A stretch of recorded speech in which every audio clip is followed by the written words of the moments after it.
My name is Jody Maxwell. I'm 27 years old, and I have spent most of my life doing exactly what everyone told me a responsible woman should do: work hard, stay focused, avoid drama, and build a future brick by dull brick. I never bought into the hustle culture fantasy, and I never pretended that my jobs were part of some glamorous journey. I simply had a plan, quiet, steady, and stubborn. Since I was 16, I wanted to buy my own house. Not a designer masterpiece or something meant to impress others, just a small place with a yard. A place where I could shut the door and feel safe. A home that was mine alone, without landlords, roommates, or anyone holding power over my stability. That dream gave structure to everything I did. I started saving at 16, slipping bills from my grocery store paychecks into an old secondhand lockbox I hid in my closet. As the years passed and my jobs changed, waitressing, warehouse shifts, data entry, receptionist roles, that same habit remained. Every paycheck went partly into my future house. I lived cheaply, avoided unnecessary purchases, and watched my savings quietly swell. By the time I turned 26, I had enough for a down payment. Honestly, with my lifestyle, I was approaching the amount needed to buy a modest home outright. That had always been my goal: no mortgage, no debt, no strings. My parents were aware I'd been saving for years. They didn't know the exact amount, but they understood I was serious. I had lived with them longer than most of my college peers, even for a while after graduation. But I contributed rent, groceries, repairs enough that I didn't feel like a burden. Staying home just helped me save faster. They said they admired my discipline, even praised it, though often in comparison to my older brother Sean. Sean is 31 and everything I'm not. He is impulsive, loud, endlessly confident in ideas that rarely make sense. One year he was obsessed with crypto, the next flipping imported electronics on Instagram. He treated jobs like stepping stones he was too good for, yet somehow drifted from one bailout to the next as my parents rescued him again and again. Credit card debt wiped clean twice. Rent paid after he was kicked out. Money handed over for a business venture that evaporated instantly. They enabled him without hesitation, and he basked in the attention. I learned early on not to get entangled in his messes. Still, he was my brother. I cared in the distant, obligatory way siblings often do when their lives diverge, but I didn't respect him. Sean treated life like a game, and people like pieces to move around, charming when he needed something, dismissive once he had it. I always believed I could wall off his choices from my own life. I was wrong. Everything changed on a Tuesday evening. Ordinary, tiring, the kind of day where all I wanted was leftover pasta and a quiet show before bed. When I walked into the kitchen, my mother was seated at the table with her hands folded too carefully. My father sat beside her shoulders, tense, eyes lowered. The entire room felt staged in a way that made my stomach tighten. "Jody, sweetie, sit down. We need to talk," my mother said. The tone made my pulse spike. For a second, I thought someone had died. I sat across from them, waiting. "It's your brother," she began softly.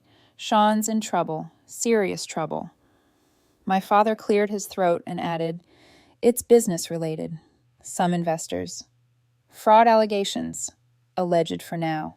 She continued explaining how the legal fees were overwhelming, how Sean might face jail time if he didn't settle. I listened without reacting, wondering why, after years of chaos, they felt this crisis required a solemn family meeting. Then I asked the question that broke their composure: "What does this have to do with me?" My mother hesitated. She reached for my hand in a gesture meant to soften what she was about to say. "We used your savings," she whispered, "to help him." At first, the words didn't land. My savings. How could they access them? And then a cold realization settled in the old, shared account. The checking account I had opened at 19 with my father before I established my own accounts. I had left a sizable amount in it as a financial buffer, untouched for years. Their names had never been removed. I never thought to update it because I trusted them. They had drained it completely. I didn't move. I didn't speak. The shock hollowed out the room around me. My father filled the silence quickly, trying to reframe what they'd done. "You should feel good about this," he said firmly. "You helped your family. You helped your brother." My mother nodded, almost relieved to justify their decision. "It's not like you were using the money right now. You still live here, and Sean needs this more than you do." What stayed with me was not the betrayal itself. It was the smile on her face as she said it, as if I were supposed to be grateful for their theft, as if sacrificing years of work for my brother's latest failure was an honor. I stood up slowly. My chair scraped against the tile, sharp and grating. I didn't yell. I didn't argue. I didn't ask why or how they thought this was acceptable. I simply walked upstairs, packed a duffel bag with clothes and my laptop, and left the house without looking back. No dramatic exit, no slamming door, just the quiet, devastating realization that the people who raised me had never truly seen me. They had seen a resource, a backup plan, a daughter who could be sacrificed for the son they adored. I left that house like a ghost, and in many ways a part of me stayed behind, buried under their expectations and my silence. Leaving my parents' house that night felt like stepping into cold air after being underwater too long. The world looked the same, streetlights, glowing cars humming down the nearby road, but something in me had changed so completely that it was almost disorienting. I stayed with a friend for a few days while I tried to figure out what came next. I didn't answer my parents' calls or Sean's increasingly frantic texts. Every message from him read like a performance. "We're family." I didn't ask for this. It wasn't my fault. You don't understand how bad things are. I ignored every single one. Anything I might have said would have been twisted back on me. Within a week, I found a small studio apartment downtown. It wasn't much: thin carpet, an ancient oven, a window that rattled whenever the wind picked up. But it was mine. I slept on a mattress on the floor and used an overturned moving box as a bedside table. For the first time in years, I felt like I could breathe, even though everything hurt. The grief didn't announce itself with sobs or dramatic moments. Instead, it settled over my days like a heavy fog. I went to work. I ate. I slept. I repeated the cycle.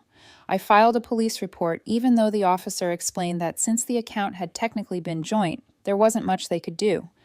The words civil matter and complicated came up too many times. Eventually, I realized pursuing it legally would drain what little I had left emotionally. So I stopped. What I didn't expect was how much the silence from my family would sting. They didn't apologize. They didn't try to understand. They didn't even ask if I was okay. The only messages I eventually saw right before blocking them were from my mother, passive and guilt-laced. "I hope you're not overreacting. Sean is going through a hard time. You know we've always supported you too." But the truth was simple. They had shown me exactly where I stood, and I believed them. I threw myself into work. I took on extra hours, freelance projects, anything I could find. I was angry at them, at myself, at the years I spent tiptoeing around Sean's disasters. That anger became fuel. I worked until my eyes burned, until I fell asleep sitting up. Slowly, my savings began to rebuild. Not as fast as before, but enough to see progress. Months passed. Seasons shifted. My little studio started to feel like a home. I replaced the cardboard box with a thrift store nightstand, bought a used love seat, added a mismatched lamp and a rug that warmed up the floor. It wasn't perfect, but it felt sacred in a way my childhood home never had. Then, almost exactly a year after I'd walked out, something happened that shifted everything again. I closed on a house. A small one-story bungalow on the edge of town with a garden in the back and a porch that got the morning sun. I paid for it in cash money I'd earned twice, once before it was stolen and once after. Signing those papers felt like reclaiming a piece of myself that had been taken. While I was settling into my new life, Sean was falling apart. I didn't hear details directly. I heard them through people who knew people, through half-whispers in town, through a message from an aunt I barely talked to. He had filed for bankruptcy. His investors had turned on him. His businesses collapsed, one after another. My parents were drowning, trying to save him again. Maxed credit cards, a refinanced mortgage, jewelry sold quietly through friends. The karmic symmetry would have felt satisfying if it hadn't also been horrifying. For the first time in months, my mother reached out. The message came at 11:42 p.m. I remember because I had been sitting at my new kitchen table with leftover pasta, staring at the TV without paying attention to whatever was playing. When my phone buzzed, I expected a spam notification. Instead, I saw her name. "Jody, we need to talk. It's about Sean. Please don't ignore this. He's getting desperate, and he's been saying things that worry us. I don't think he's in a good state of mind." I stared at the screen for a long time. Not worried, not angry, just cold.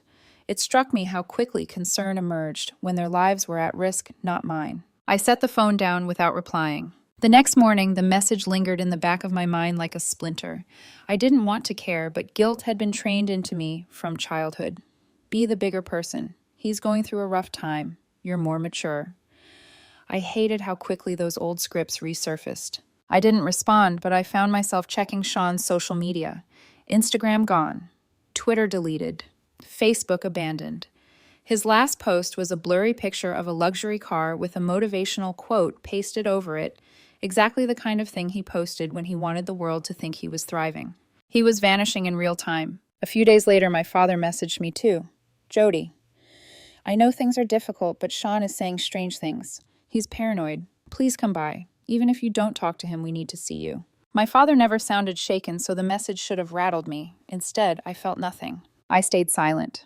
But silence wasn't enough because Sean found ways to force himself back into my life. It started with a phone call at work.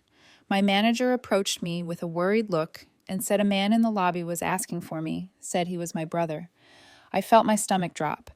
I hadn't told my family where I worked. I had intentionally created distance. Yet he had found me. By the time I reached the lobby, he was gone. The receptionist told me he waited 10 minutes, then left, saying she knows why. I did know why he had run out of other people to turn to. A week later, I came home to find a plain envelope shoved into my mailbox. No stamp, no return address. Just my name written with rushed, aggressive strokes. Inside was a single-type sentence, "Family is blood. Don't forget who you are."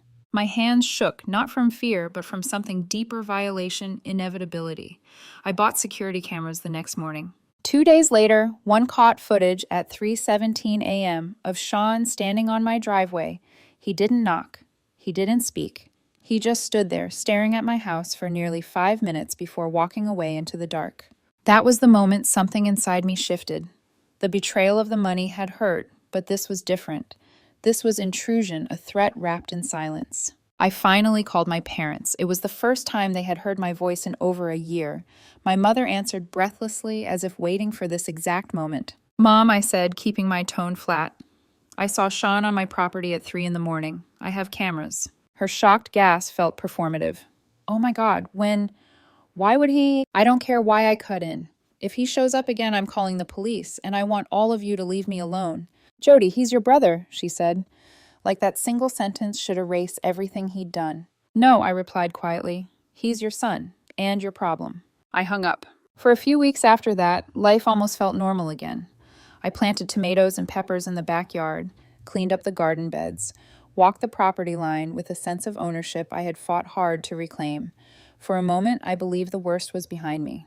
But that was before the legal threat letters arrived, before the forged documents, before I learned just how far my brother had dragged my name into his ruin, before I realized the nightmare wasn't over, it was only shifting into its next phase. The first legal letter showed up on a Tuesday afternoon, tucked neatly among the flyers and utility bills in my mailbox. At first, I assumed it was junk mail, another fake urgent notice trying to sell home insurance. But the envelope was heavier than normal, the seal pressed cleanly, the name on the front typed instead of handwritten. When I opened it, the words blurred for a moment as my brain tried to make sense of them. It was a notice of intent to collect debt, a debt tied to a failed import business, a business I had never heard of, one apparently owned by my brother Sean, and one that listed me as a co-signer. My breath caught in my throat. For a moment, I thought it had to be a mistake, a typo, a mix-up, some stranger with a similar name. But as I read further, my stomach knotted. There it was, printed in clear, unmistakable letters, my full legal name attached to a contract for a company I had never touched. I sat at my kitchen table for a long time, the letter spread in front of me, like evidence from a crime scene. It wasn't until my phone buzzed 10 minutes later that I snapped out of the fog. The message was simple. "We need to speak. It's about the contract." It was from an unfamiliar number. I ignored it. The next day, another letter arrived, this one from a different creditor referencing another contract I allegedly signed.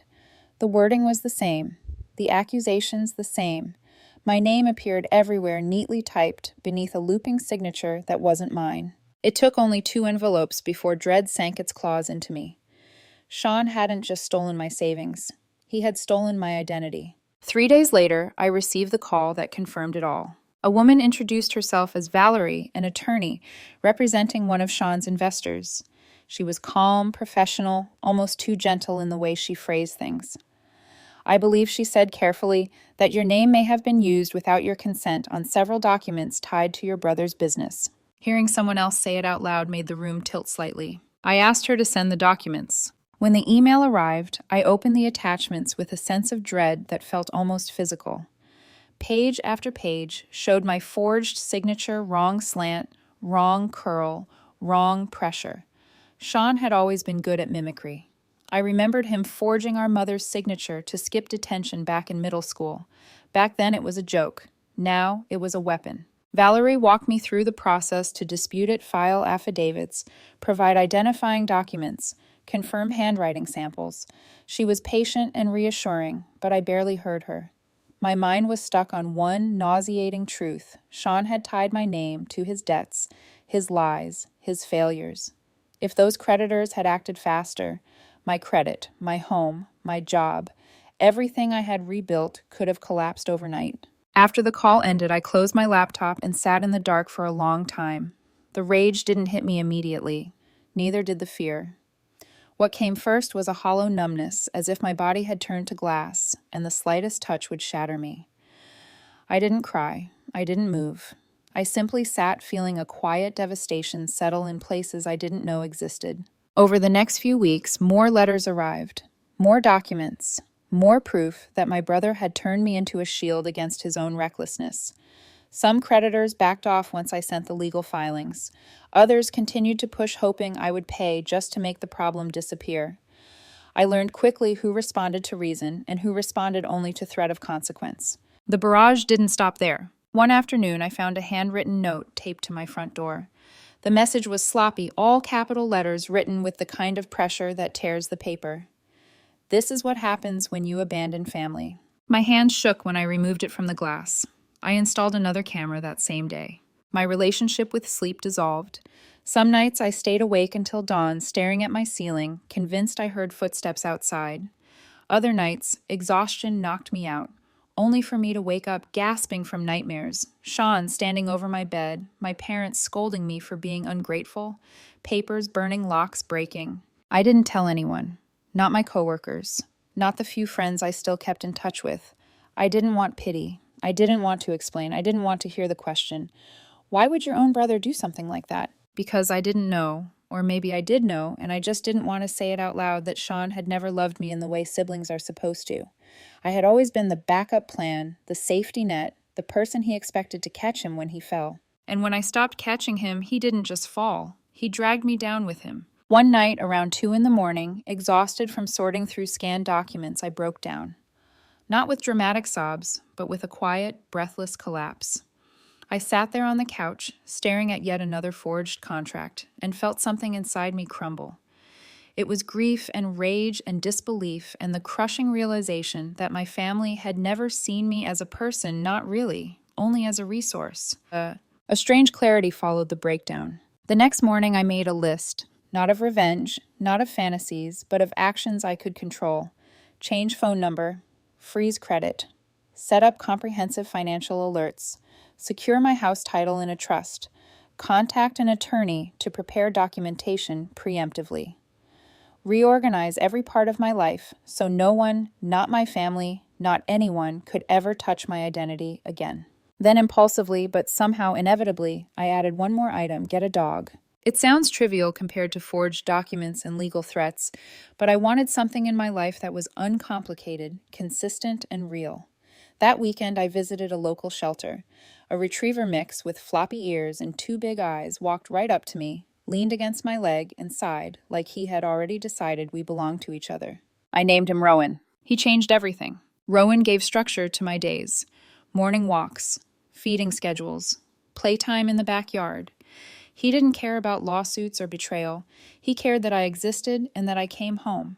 Something about taking care of him reminded me to take care of myself.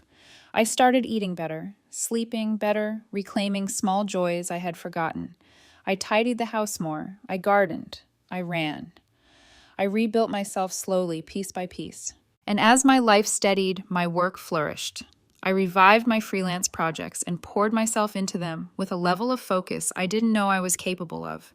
My reputation grew. Clients recommended me. My side jobs became a business.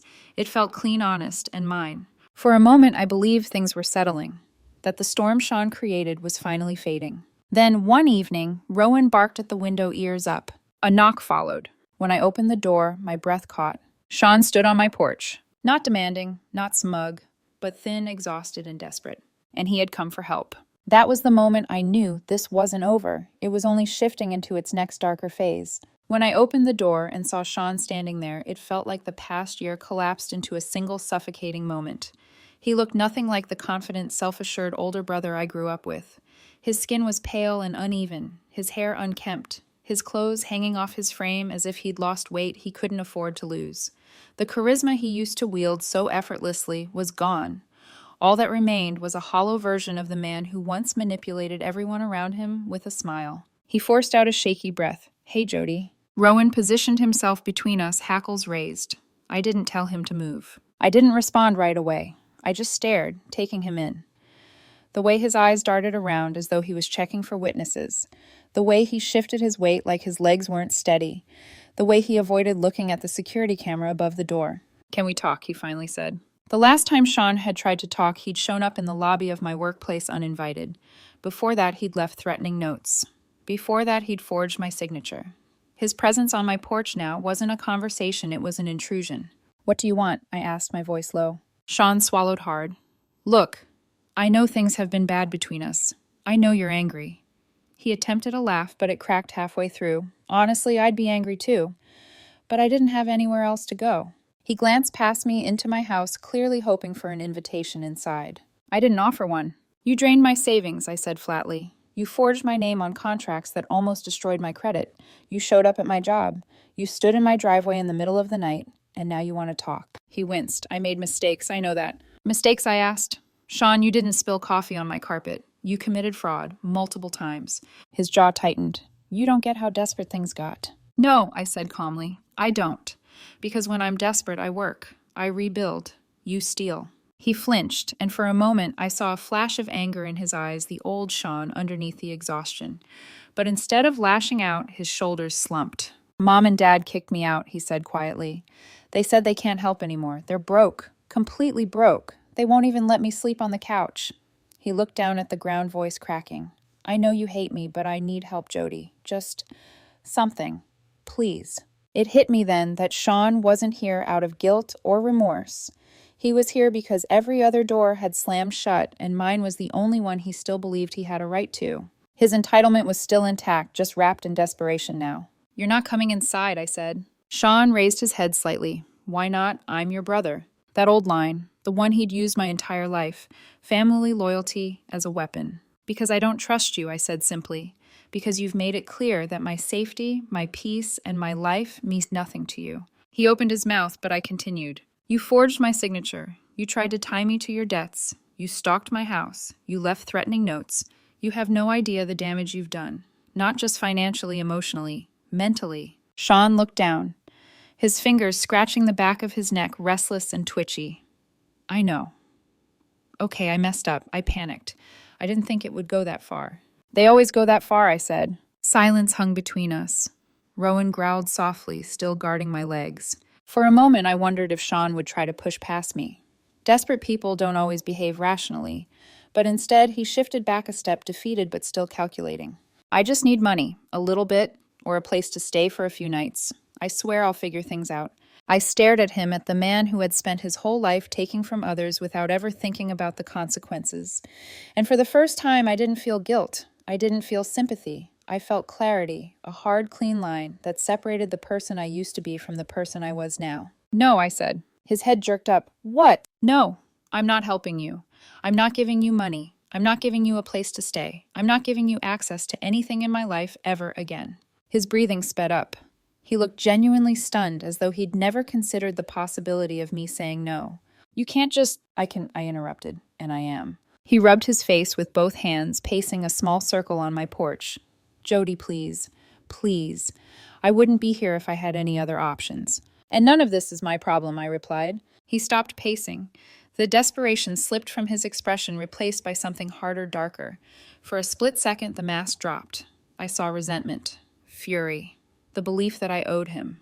But then it vanished, overtaken by exhaustion. "You're cold," he whispered. "You've changed." "I grew up," I said. Sean looked like he wanted to argue, to guilt me, to twist this into a story where he was the victim.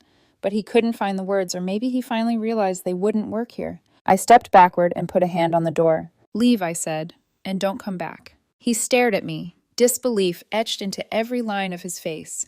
Then he finally turned, walked down the steps, and headed toward a battered sedan parked crookedly at the curb. He paused once more, looking back as if expecting me to change my mind. I didn't. I closed the door. I locked it. I leaned against it until my heartbeat slowed. I didn't feel victorious. I didn't feel relieved. I felt something deeper: resolve. The understanding that this wasn't over, not by a long shot. Sean was desperate, and desperate people get sloppy, reckless, and dangerous. I couldn't afford to wait for his next move. That night, after Rowan settled at my feet, I opened my laptop and began gathering every piece of evidence I had: messages forged, contracts, threats, photos, financial statements. I put them in a folder on my hard drive, organized and labeled with timestamps. Then I backed them up twice offline. I wasn't preparing for an argument. I was preparing for a war. And strange as it sounds, I wasn't afraid anymore. I was ready. Once Sean walked off my porch, swallowed by the darkness of the street, something in me hardened into place. It wasn't anger. Anger was messy and unpredictable. This was something cleaner, colder, steadier. A decision. For years, I had avoided confrontation with my family, swallowing resentment, sidestepping Sean's disasters, pretending boundaries were unnecessary. But now, with forged documents, stalking threats, and a lifetime of manipulation behind us, avoiding him was no longer enough. I needed to end this in a way that was decisive, permanent, and legally airtight. My first call the next morning was to Valerie, the attorney, who had contacted me weeks earlier. I updated her on everything: Sean showing up, the threats, the continued fallout from the forged contracts. Her silence on the other end of the line wasn't comforting. It was confirming. "Jody," she finally said, "I think you need to come into the office. There are more complications." The word complications felt too small for what she showed me in her conference room 2 hours later. She slid a stack of documents across the polished table. Contracts, receipts, invoices, each one linking back to Sean's failed businesses. "We've been digging deeper," she explained, "and a man named Marcus Arnett has been particularly persistent." She tapped a sheet with her pen.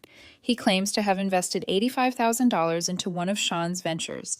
According to paperwork filed by your brother, you co-signed for it." My throat tightened. "I didn't." "I know," she said gently. "And the good news is, we can prove that. The bad news is Marcus isn't the only one. Several individuals are preparing to pursue Sean legally. Some believe you were part of the deception. Your name was used in ways that make you appear complicit." I felt the room tilt. Sean hadn't just stolen from me, he'd built an entire fictional identity around me. A silent partner, a financial backer, someone who supposedly corresponded with investors while he hid behind a fake email account created under my name. "How many victims?" I asked quietly. "We don't have an exact number yet." Valerie hesitated. "But it's more than a few." I sat back in my chair and breathed slowly, letting the truth settle. This wasn't just about my stolen savings or forged signatures or a brother who refused to grow up. This was a web one Sean had spun using my identity as one of its anchors. And if I didn't untangle it methodically, he would drag me down with him. "Can I contact Marcus directly?" I asked. Valerie raised an eyebrow. "You want to speak to him?" "I think he and I want the same thing." That night, after Rowan curled up beside my feet, I drafted a message to Marcus through his business website. It was short and direct. I was not involved in Sean Maxwell's business. I did not sign any documents. I have legal proof my name was used without consent. I believe you may not be the only person he misled. If you're open to it, I'd like to compare information. He responded in under an hour. We agreed to meet at a quiet cafe 2 days later. Marcus was in his mid-40s, well-dressed, composed, but with the weary look of someone who had been burned more than once. After we ordered coffee, he leaned forward and said without preamble, "Your brother told me you were the brain behind the logistics. He claimed he was the face of the company, and you were the one who kept everything running." My stomach twisted. "He even gave me an email under your name," Marcus continued, pulling up messages on his phone. "Said you preferred written communication, that you were heads down coding most of the time." I stared at the screen. The emails weren't just fake, they were crafted with alarming attention to detail, polite, professional, and convincingly neutral. They looked exactly how a back-end developer might communicate if they were quietly managing operations. Sean answered every message from that fake account, Marcus said. I thought I was talking to you. I exhaled slowly. He forged everything, emails, signatures, documents. I had no idea. Marcus sat back studying me. You ever think about suing him? A humorless laugh escaped me. I've thought about a lot of things. He nodded. I want him held accountable, not just legally, publicly. I want people to know what he did. Something clicked into place between us. Mutual understanding, mutual exhaustion, mutual resolve. We weren't allies because we wanted revenge. We were allies because we wanted the truth to matter. Because people like Sean didn't just hurt one person, they spread damage like wildfire, and they counted on everyone being too embarrassed or exhausted to fight back. After we finished talking, I went home and opened a new folder on my computer titled Fireproof. That folder became my battleground. I collected everything: screenshots of forged signatures, recordings of voice messages from my mother, timestamps from every threatening letter, photos of Sean standing in my driveway at 3:17 a.m., copies of documents Marcus shared, business registrations where my name appeared illegally, the note Sean taped to my door, every detail linking my parents to any money Sean funneled through their accounts. The last one hit me hardest. With Marcus's help, I traced some of Sean's financial transfers. Several payments, large ones, had been routed directly to my parents. Not all, but enough to show they weren't just enabling his behavior. They had benefited from it, quietly, indirectly, without question. I stared at the evidence for a long time, my chest tightening with a different kind of pain. My parents hadn't just betrayed me by taking my savings. They'd participated in a cycle of deceit that helped drive Sean's schemes. They had supported him even when he was destroying me, and they had accepted money tied to fraud without questioning where it came from. It wasn't ignorance, it wasn't naivete, it was convenience. By the time I finished gathering everything, I realized something: this wasn't just about confrontation anymore. It was about closing a chapter of my life that had been poisoning me for years. I wasn't trying to win, I was trying to end something that should never have begun. With Valerie guiding me, I prepared 3 documents: a notarized statement from Sean declaring I was never involved in any of his businesses, and that all signatures were forged without my knowledge; a formal apology letter he would be required to send to every single victim he deceived, including interns, suppliers, designers, and investors like Marcus; a permanent no-contact agreement preventing my parents or Sean from contacting me ever again in any form. But creating the documents wasn't enough. They needed to sign them, all 3 of them, together, with no room left for denial or manipulation, which meant I had to do something I had sworn I would never do again. I had to go back to my parents' house, not as their daughter, not as Sean's sister, but as the woman who finally understood her own worth and was ready to make every one of them face the truth. Driving back to my parents' neighborhood felt surreal, like stepping into a memory that no longer belonged to me. The streets looked smaller than I remembered, quieter, almost faded.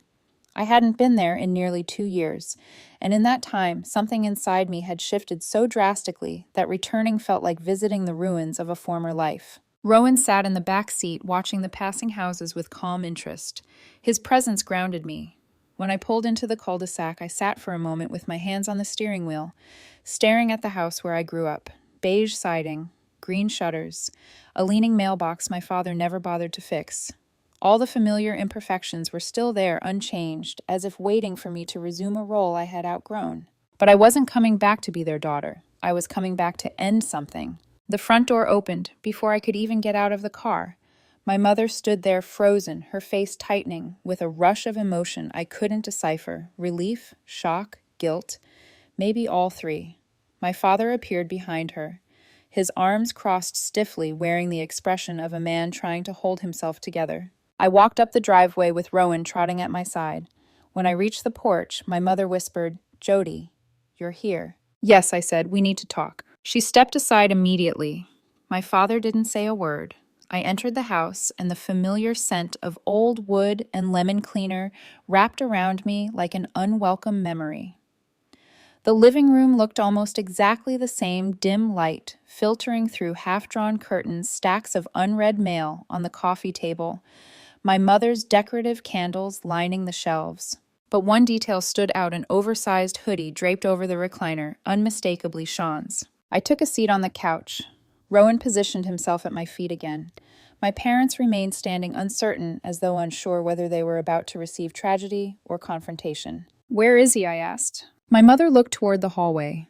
"Resting," she said softly. "He'll want to be awake for this."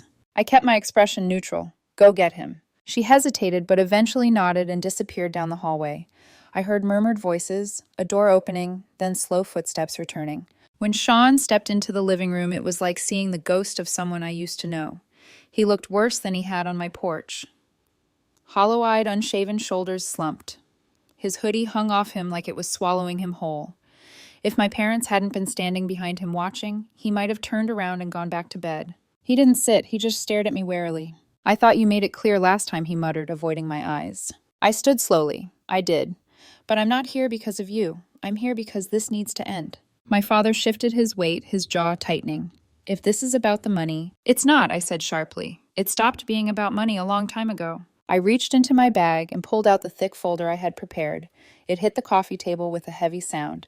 Color-coded tabs, printed evidence, chronological documentation it was impossible to ignore. "This," I said, "is everything." Sean stared at it like it might explode. My mother sank into the armchair, her hand covering her mouth. My father remained standing, rigid, expression fixed. "Inside that folder is every forged document with my name on it, every fake contract, every illegal email, every investor you lied to, every victim you defrauded, every time you used me as a shield or a scapegoat." I looked at my parents. "And every bank transfer you two benefited from." My mother's eyes widened, the color draining from her face. "I spent the last 6 months gathering all of it," I continued.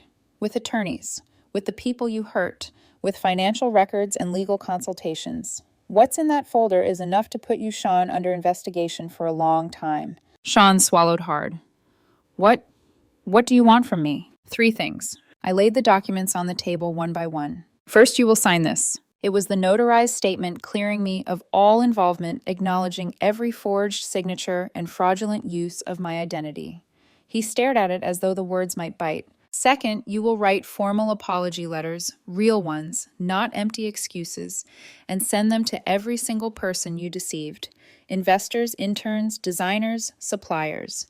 They'll each get one, and they'll all know the truth came from you." My father's breath caught a small, unsteady sound. "And third," I said, my voice steady, "all of you. Mom, Dad, and you. Sean will sign this no-contact agreement. When you sign it, you end your access to me permanently. No calls, no texts, no showing up at my door, no unexpected visits or attempts to reconnect. If any of you contact me again after this, I will treat it as harassment and pursue legal action." The room went silent. Not shocked silence, not outraged silence, just the heavy, hollow quiet of people who know they have no defense left. Sean eventually rubbed his face with both hands, exhausted. "And if we agree," he asked finally. "Then I walk away," I said. "I don't take this folder to every investor, or journalist, or lawyer. I don't destroy what's left of your reputation. I don't drag our entire family through court. You get to disappear quietly." My mother let out a strangled sound, something between a sob and a sigh. My father still hadn't moved, but his shoulders had dropped slightly, the fight leaving him. Sean sat down for the first time, defeated. He picked up the pen I had placed beside the documents. It took them an hour of reading, of trembling hands, of silent tears from my mother, of my father, unable to look me in the eye, of Sean's shame growing heavier with every signature he added. Rowan lay at my feet the entire time, sensing the tension, but staying still. When the last page was signed and handed back to me, I closed the folder calmly. "I meant what I said," I told them. "I don't hate you. I'm not even angry anymore. I'm just done. I hope you find whatever you need in life, but none of it will involve me." I picked up Rowan's leash and walked toward the door. My mother stood abruptly. "Jody." I turned. She looked at me with tears sliding down her cheeks, her voice shaking. We always thought Sean needed us more." For a moment, everything inside me went still. That simple sentence carried decades of truth, decades of imbalance, decades of damage. I nodded once. "That was your choice," I said quietly. "This is mine." And then I walked out.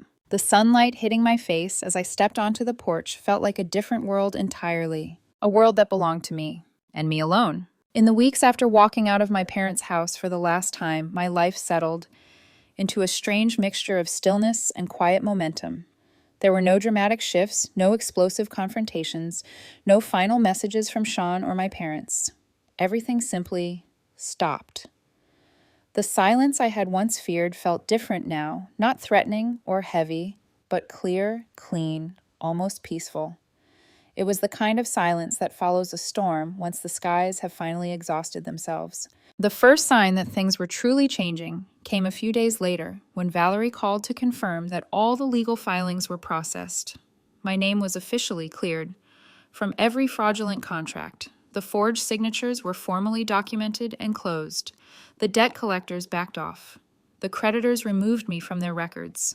Everything Sean had done in my name was untangled, sealed, and legally put to rest. "You're free of this," Valerie told me over the phone. Really free. I thanked her, but the truth was, I hadn't realized how heavy the weight had been until it was gone.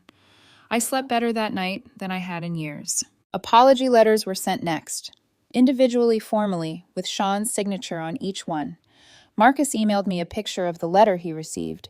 He wrote only one line beneath it. "Thank you. Some people never get closure. You made sure we did." I didn't respond with anything sentimental. Just, we deserved the truth. My parents never reached out, and I didn't expect them to. They were dealing with the quiet fallout of their own choices, selling the house, downsizing, disappearing from the neighborhood they had once been so proud of. I heard about the sale through a real estate notification weeks later. A clean listing, a fast closing, no forwarding address. They didn't want to be found, and I no longer needed them to be. As for Sean, he left town not long after signing the documents. Whether he ran from the consequences or from himself, I don't know. Word reached me through a distant cousin that he was seen in another state working odd jobs, drifting. The kind of life built on ashes and denial. I didn't ask for updates. I didn't care. His story was no longer tied to mine, and I intended to keep it that way. Back home, my life didn't transform overnight, but it shifted in steady, grounding ways. I poured energy into my freelance business until it grew beyond anything I'd imagined. Clients referred me left and right. My reputation for meticulous, reliable work spread. I hired a virtual assistant to manage the growing workload. Projects flourished. For the first time, I worked because I wanted to, not because I was trying to escape something. I started going on long morning runs with Rowan, the kind where the world is quiet except for our footsteps and the occasional rustle of early birds in the trees.